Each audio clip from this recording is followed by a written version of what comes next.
రాష్ట్ర రాజకీయాలు చూసుకుంటే చాలా వేడి మీద ఉన్నాయండి. గతంలో ఎన్నో హామీలు ఇచ్చి ఎగ్గొట్టారు. కానీ ఈ రోజు సూపర్ 6 హామీలు అనేవి కొంచెం రాష్ట్ర ఖజానా అనేది కొంచెం ఇబ్బందిగా ఉంది. ఖచ్చితంగా నెరవేరుతా ఉన్నారు. కానీ వాళ్ళు ఏంటంటే తప్పుడు ప్రచారాలు అంటే ఈ సూపర్ 6 పథకాలు ఏవైతే ఉన్నాయో అవి ఎవరు అనేటట్టు ప్రచారం చేస్తారు. మీకేమనిపిస్తుంది సార్? చంద్రబాబు నాయుడు ఇప్పుడు కాదు, ఇది 4వ దఫా మేము ముఖ్యమంత్రి అయ్యారు కాబట్టి ఆయన ఎప్పుడైనా ఏ హామీ ఇచ్చినా సరే హామీలన్నీ కూడా అలాగా అంచెలంచెలుగా ప్రభుత్వ ఖజానాకి ఎక్కడా డ్యామేజ్ లేకుండా, ప్రజలకు ఏదైనా కష్టం లేకుండా అన్ని హామీలు నెరవేరుస్తారనే నమ్మకం అయితే మాకుంది. అలాగే ఇప్పుడే మాకు ఒక విధమైన మేము విశాఖపట్నం స్టీల్ ప్లాంట్ ఉక్కు పోరాట కమిటీ నుంచి వచ్చాము, విశాఖపట్నం నుంచి. అలాగే మా స్థానిక శాసనసభ్యులు రాష్ట్ర అధ్యక్షులైనటువంటి పల్లా శ్రీని గారి ఆధ్వర్యంలో కలవడం జరిగింది.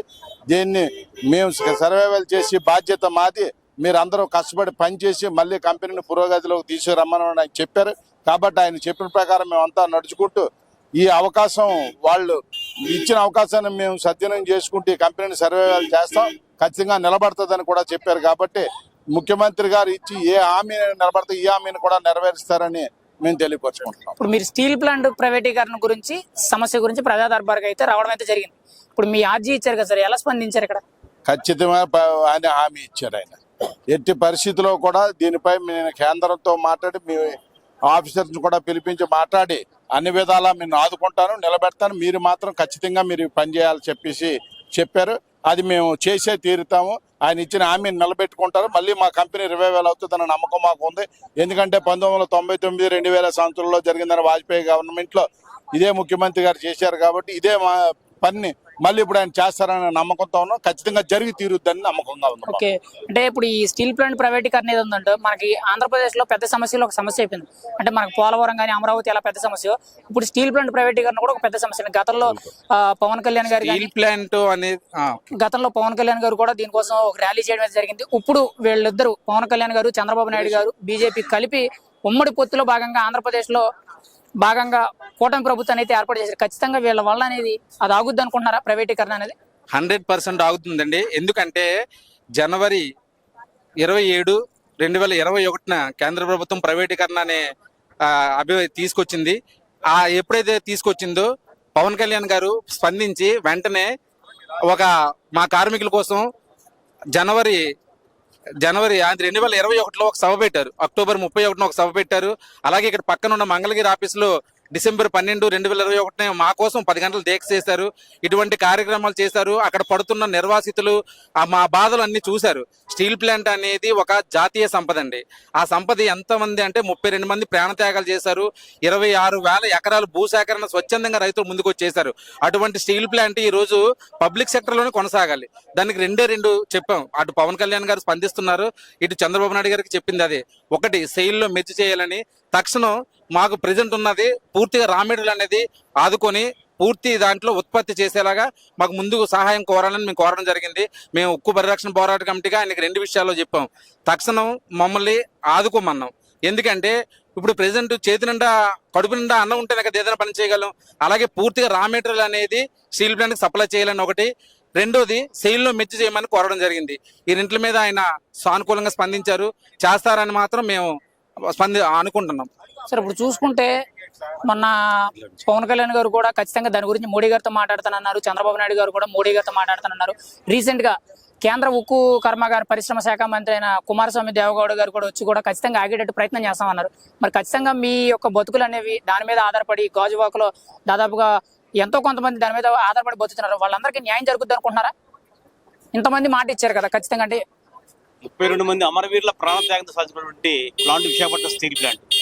ఆంధ్ర రాష్ట్రానికి తలమానికి ఉన్నటువంటి ప్లాంట్ విశాఖపట్నం స్టీల్ ప్లాంట్ కేవలం ఉక్కు ఉద్యోగుల కోసమే కాదు, విశాఖ ఉక్కు మీద ఆధారపడి దాదాపు 2 లక్షల మంది డైరెక్ట్ గాను, ఇంకా 4-5 లక్షల మంది ఇండైరెక్ట్ గా ఉపాధి పొందుతూ ఉన్నారు. ఈ రాష్ట్రంలో ఉన్నటువంటి పోలవరం కావచ్చు, అమరావతి నిర్మాణం కావచ్చు, దానికి సంబంధించి ఆల్రెడీ ప్రభుత్వం ఏదైతే ఈ యొక్క హామీ ఇచ్చిందో మన బడ్జెట్లో కూడా 15,000 కోట్లు అమరావతి ఇవ్వడానికి కానీ, పోలవరం తక్షణమే త్వరితగతిన పూర్తి చేస్తామని చెప్పేసి హామీ ఇచ్చారు. ఇక ఈ రోజు ఉన్నటువంటి విశాఖపట్నం స్టీల్ ప్లాంట్ ప్రొడక్షన్ కోసం గతంలో మరి ప్రతిపక్ష నాయకుడు ముఖ్యమంత్రి గారు మా విశాఖ ఉక్కు పరిరక్షణ పోరాట ఆధ్వర్యంలో జరుగుతున్నటువంటి ఆ యొక్క పోరాటానికి టెంట్కి వచ్చి ఆ నిరాహార దీక్షలో పాల్గొని మాకు సంఘీభావం తెలియజేశారు.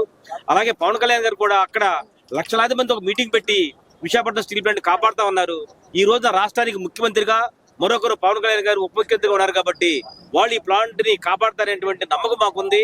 వీళ్ళు ఈ రోజున కేంద్ర ప్రభుత్వం ఒప్పించి కుమారస్వామి గారు అటువంటి స్టీల్ మినిస్టర్ గారు కూడా సానుకూలంగా ఉన్నారు కాబట్టి తక్షణమే మాకు రా మెటీరియల్ సపోర్ట్ ఇచ్చి మేమేం చెబుతున్నాం, పనిచేస్తాం. ఈ ఉత్పత్తిని 100% చేస్తే కనుక ప్లాంట్ లాభాల్లో వస్తుంది.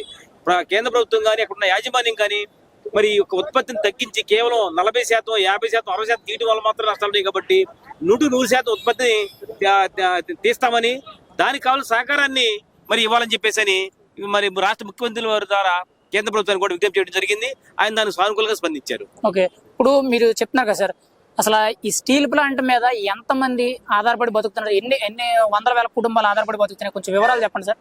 ప్రత్యక్షంగా 20,000 మంది పర్మనెంట్ ఎంప్లాయీస్ అయితే సుమారు 35,000 మంది కాంట్రాక్ట్ కార్మికులు, పరోక్షంగా 5 లక్షల మంది అనుబంధ పరిశ్రమల్లో విశాఖపట్నం చుట్టుపక్కల విశాఖపట్నం స్టీల్ ప్లాంట్ మీద ఆధారపడి బతుకున్న వాళ్ళు 5 లక్షల మందికి 5 లక్షల మందికి అక్షయ పాత్రగా ఉండి కడుపు నిండా అన్నం పెడుతున్నటువంటి ఈ పరిశ్రమని బీజేపీ పరిపాలనలోకి వచ్చిన రెండోసారి 27 జనవరి 2021లో 100% ఈ పరిశ్రమను అమ్మేస్తాం, అమ్మనివ్వకపోతే మూసేస్తామని వీరు అబ్బసొత్తుగా దీని మీద ఆంక్షలు విధించారు.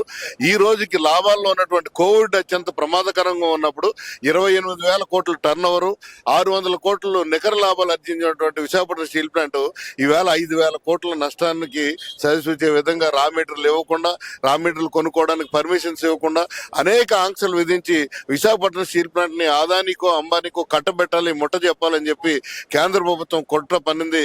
ఆ సందర్భంలో రాష్ట్ర ముఖ్యమంత్రి అయినటువంటి జగన్మోహన్ రెడ్డి గారిని కలిస్తే 22 సార్లు ప్రధానమంత్రిని కలిసిన జగన్మోహన్ రెడ్డి గారు ఒక్కసారి కూడా విశాఖపట్నం స్టీల్ ప్లాంట్ అంశాన్ని మాట్లాడలేదు. దాని చాలా ఆవేదన చెందాం. ఈవేళ 1260 రోజులుగా అలుపెరిగిన ఉద్యమం స్టీల్ ప్లాంట్ లో జరుగుతుంది. రాష్ట్ర వ్యాప్తంగా అనేక జిల్లాల్లో కూడా